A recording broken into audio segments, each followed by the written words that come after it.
दहलीज के उस पार मधु हैरान परेशान अपनी कानों पर उसे यकीन ही नहीं हो रहा था कि उसकी अपनी जन्नी माँ भाभी के साथ मिलकर उसके बारे में ऐसी बातें करेंगी। ऐसी कौन सी बात है मधु ने सुन ली हैरान परेशान वाली। इस कहानी की शुरुआत होती है मायके की लाडली मधु से ही।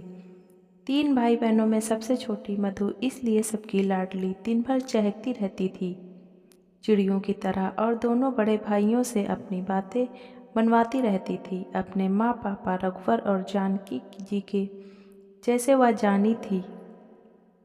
समय बीतता गया, पढ़ाई लिखाई करके दोनों भाई अपनी अपनी नौकरी में लग गए। एक एक कर दोनों भाइयों की शादी हो गई, घर में भाभी आ गई। दोनों भाभी व्यवहार से तो ठीक ही थी, परिवार में सब कुछ ठीक ठाक खुशी खुशी चल रहा था। मैं अभी बीए सेकंड ईयर में पढ़ रही थी। देखने में भी अच्छी भली थी। जो भी रिश्तेदार आते सब यही कहते कि अब मधु के लिए रिश्ता देखिए। पापा कहते अभी नहीं, बीए कंप्लीट कर लेगी तब। क्या रघुवर जी, आप भी ज़्यादा पढ़ लिख कर भी क्या करेगी, घर ही तो संभालना है ससुराल जाकर। ऐसा कैसे बोल दिए श्याम बाबू, आजकल ज़माना बिना पढ़े लिखे गुजारे का नहीं है। लड़की पढ़ी लिखी रहेगी, कभी ऊंच नीच हो जाए उसके विपत्ति का श्रृंगार बनेगी या पढ़ाई। वैसे आपकी जो मर्जी रघुवर बाबू, मुझे कहना था सो मैंने कह दिया। पुनः अरे रघुवर जी, लड़का देखने में भी तो समय लगेगा, देखते देखते ये दिन कैसे बीत जाएगा पता भी नहीं चलेगा। आपको पापा थोड़ा रुक कर, हाँ यह भी सही कह रहे हैं, आप सोचना चाहिए मधु की शादी के बारे में। इधर मधु की शादी बात सुनकर थोड़ा सहम सी जाती है। अभी भी लोग ससुराल के माहौल को बहुत ही डरनुमा बनाते हैं, सहज नहीं। सभी हर बात में कहते ससुराल जाएगी तो सीख जाएगी। इसलिए मधु को ससुराल के नाम से डर लगने लगा था। 2 साल बाद बेहतर रिजल्ट के साथ बीए पूरा हो गया। मधु का कई जगह जाने के बाद मधु के लिए एक अच्छे वर की तलाश रघुवर जी की संपन्न हुई। आज हमारी मधु की शादी है मयंक बाबू के साथ। पेशे से बैंक मैनेजर हैं। उनके पिता सुंदर सुमन जी शिक्षक हैं। 2 छोटी बहनें हैं। मयंक जी की कुल मिलाकर सुखी संपन्न परिवार मिल रहा है हमारी मधु को। खुशी खुशी सारी रस्में शादी की पूरी होने के बाद मधु आज अपने ससुराल पहुंचती है। बहुत जोरों शोरों से उसका स्वागत किया जाता है क्योंकि घर की वह इकलौती बहू है। मधु की सासू माँ बहुत ही सुंदर से उस बहू का स्वागत करती हैं। सारी रस्में ससुराल की होने के बाद बहू को अपने कमरे में ले जाते हुए मयंक की माँ रेवती जी कहती हैं, मधु कोई भी दिक्कत हो तो बेहिचक मुझे कहना, मैं तुम्हारी माँ समान नहीं हूँ, माँ हूँ। ठीक है माँ जी नहीं, सिर्फ तुम्हारी माँ।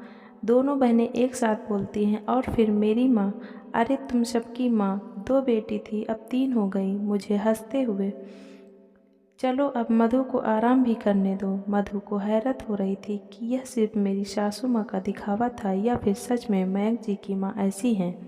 सभी आज तक बोलते रहते थे सास बहुत गर्म होती है, ससुराल में जीना मुश्किल कर देती है, वगैरह वगैरह। ये तो बिल्कुल विपरीत हैं। तभी मयंक बाथरूम से फ्रेश होकर आते हैं। कहाँ खो गई मेरी मधु, बस कहीं नहीं, यूं ही मयंक की बाहों से लिपटते हुए आपके बारे में ही सोच रही थी। क्या?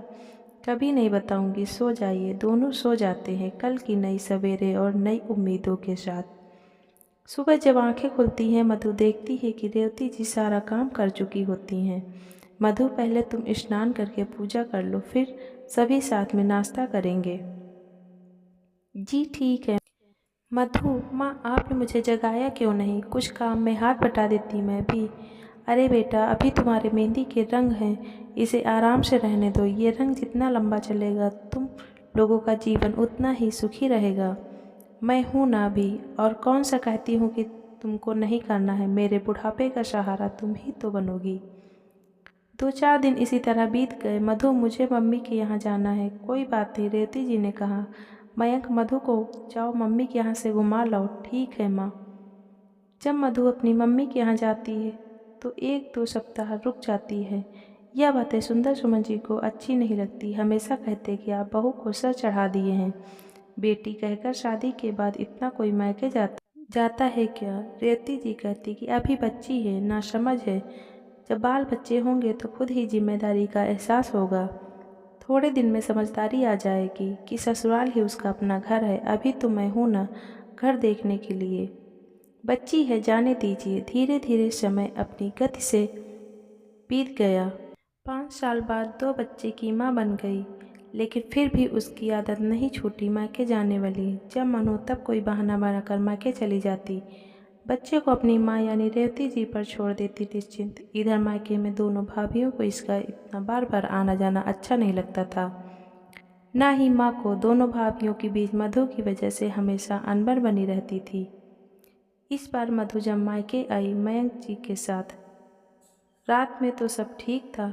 सुबह मधु जब बाथरूम की तरफ जाने लगी, उसने सुना कि माँ और दोनों भाभी उसी के बारे में बात कर रहे हैं। वह थोड़ा ध्यान लगाकर सुनने लगी।